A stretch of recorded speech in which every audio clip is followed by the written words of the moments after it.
Hello everyone, and today I have two 143 Formula One cars in the Golf Racing livery. So of course, Golf Racing livery is very prominent racing overall. Specific, I think more importantly with endurance racing, Le Mans, and this are not really many Golf livery cars in Formula One. And in fact, these are the only two. Well, technically there are three because obviously number 4, this is for Lando Norris, and Daniel Ricciardo also drove one in the exact same livery. Of obviously, these aren't the only times that the Golf logo has appeared on any Formula One car, but we're just looking at the entire livery. So, before obviously we all know and love, I guess, the 2021 McLaren MCL35M in 2021 race special livery for the Monaco GP, but before that, this is actually the only one car that ran in a full Golf livery.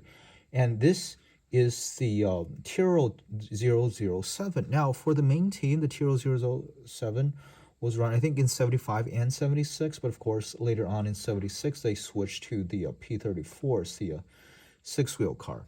But this one actually wasn't ran by Tyrrell. This is, in fact, ran by a team called Scuderia Golf Rondini. So the owner, if I didn't get this wrong, the owner of this team actually has like the rights or might have actually owned the Golf brand in Italy. So he just started his own team, bought a Tyrrell car, and started his own team with one car and just splashed Golf all over the thing. So that's really interesting. It's the idea of itself, like first of all, having a one car team to just like buying an old chassis from a different team. This was the 70s, right? So obviously right now it's completely not allowed to do that. I think since the Red Bull Toro Rosso days, back in the days, Red Bull and Toro Rosso were pretty much the exact same car, just with different engines installed. And in fact, Sebastian Vettel in 2008 became the first driver who won for either of the Red Bull teams using a Toro Rosso in the Italian Grand Prix. So, but I think after that, it's no longer allowed. So this is really cool. Now, this one is made by Minichamps, and it's a pretty heavy die-cast metal one. And this is made by Spark, and it is slightly lighter, all in resin. I'm not going to look at any of the packagings because we all know what the packagings look like. There is no real point in my opinion. We're just going to be here to look at the cars. Oh, sorry. This is a pit board that we will use later. So, this one was driven by a guy called Alessandro Pezzenti Rossi, Italian, presumably. And yeah, it won a few races. And I think this one is specifically ran in the with the number 37. It ran in the 1976 Italian GP, and he got 18th place. So not great, not the worst. Which for like such a tiny team using a chassis that didn't even build, probably could be a lot worse. So like I said, this is all made entirely in well, not entirely, right? The body is die-cast metal, so it's pretty heavy.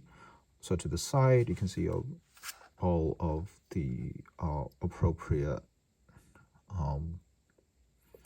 sponsorship deals, and you can see the grill on the side, radiator, I think, look really nice, really cool, and it's all hollowed out.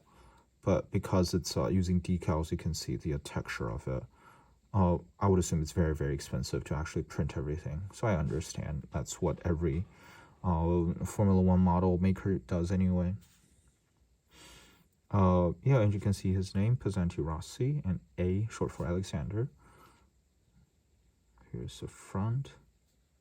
And the guy himself, although his head is a little leaning to the right, and people have pointed out that his he is pretty much wearing a upvote button on Reddit. To the other side, pretty much the exact same, but mirrored. Goodyear tires. And does it roll? It actually kind of rolls. And the front wheels are moving independently as they should, and the rear wheels are connected by an axle. Looking downward, I think the anti-roll hoop, it's well done. The V8 engine, the giant Ford engine at the back, completely exposed. Really interesting. I also love how the rear wing is connected to the body. It's pretty cool and gives you that kind of like almost industrial look to it. The wire here is soft rubber, connecting it. And the rear and the underside is cool as well. And you can see Paul's model art, right? Paul's model art, Minichamps, Tyrrell 4007, 1975 to 77, made in China, 143. In comparison to the Spark car, I just like not the Spark car, it's the Sport car, the McLaren. I just like the color on this much better. It's so much more vibrant. The McLaren looks great in like very specific locations, like under proper lighting, but even here you can see it just looks washed. It looks more white on the track. It doesn't look very good, in my opinion. I only got this because it's like, all right, why not? It's cool. It's different. It's probably gonna go up in value. As you can see, I didn't apply the water slide decals because I'm gonna fuck it up. It's there. It's actually provided with the car, just so you know, because it's resin. None of the wheels move, just so you know. But again, if you're familiar with it, you are familiar with it. Actually, before we start, just look at the size difference. It's crazy how much longer modern F1 cars are. Of course, they're also safer, but like width-wise, they are actually not that wide. You know, like they're pretty comparable to one another. Here, I hope because these are very delicate. I don't want to accidentally break anything, or everything is probably an appropriate response as well. So number 4, and you can see right here, you can see the edges of the decal. Again, I understand, but I would definitely be willing to pay for more if any manufacturer uses like proper prints instead of decal stickers. Arrow, Swung, Golf, right? Voos is supposed to be here, but being a vape brand, it's not, because lost Hilton. Honestly, so I got a 164 MP42B for Prost, and I actually tried my hands at applying the Marlboro stickers, the Marlboro decals, and holy shit, it's annoying. So honestly, that one law has made me hate Marlboro and smoking in general than anything else. It's like so much more effective than any anti-smoking campaign or whatever. Holy shit, it's awful. And the effect wasn't great either. I'll probably show it one day, but I'm not proud of it. Probably should get someone else to do it for me. And on the floor, some more sponsors. You think like for like giant plastic base, you could print it, but oh well. The antenna, and what I learned is the pitot tube. So it's a thing that measures airspeed to help you calculate pressure and stuff. It's pretty cool. I think I like the shape of this car. I don't hate the older generations of cars as much as a lot of people seem to, although I do agree the 2020 cars are extremely sexy. But I love the complexity, like the front wing. It's no longer as complex after 2017, I want to say. Back then, you get like vertical tiny wingtips all over the place. But this is really cool as well. The suspension details are very nicely done, presumably very, very, very fragile. But look at, it's difficult to see, but you can see it doesn't look very right, especially at the back. You can see like pieces are bent. The what wing now? The T wing? That's a T wing, right? Isn't properly level. The rear wing itself isn't perfectly level either. So I understand that Spark isn't known for like having perfect quality control, but so that is a little bit of a shame. Here's the rear wing. Maybe you can see it a little bit closer, right? It kind of like the wing kind of goes this way and goes up. You can see. So it's a bit messy in my opinion. Would expect a little bit better considering the price.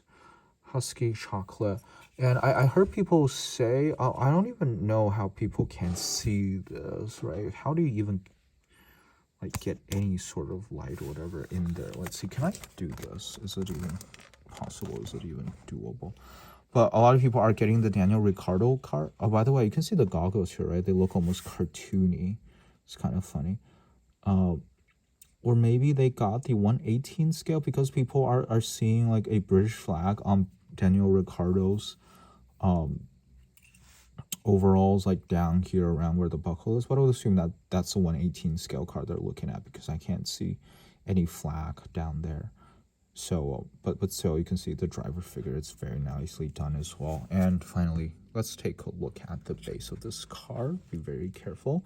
Nothing really to see here on screwed in. So if you want to do modifications, I wonder. I would assume it's very difficult to take this thing apart if it's even possible. You can see spark will be nice. You have like the wood plank on the underside provided as well. Nice diffuser details. So, yeah.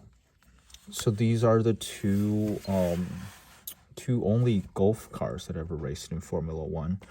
I mean, two only specifications. Again, I'm not counting technically three, right? Considering Daniel Ricciardo's car, who well got lapped by his teammate. It's Monaco. It's difficult to overtake if he's so it's not really his. I mean, kind of is, since like Lando Norris got a third place, right? So it also came with a pit board.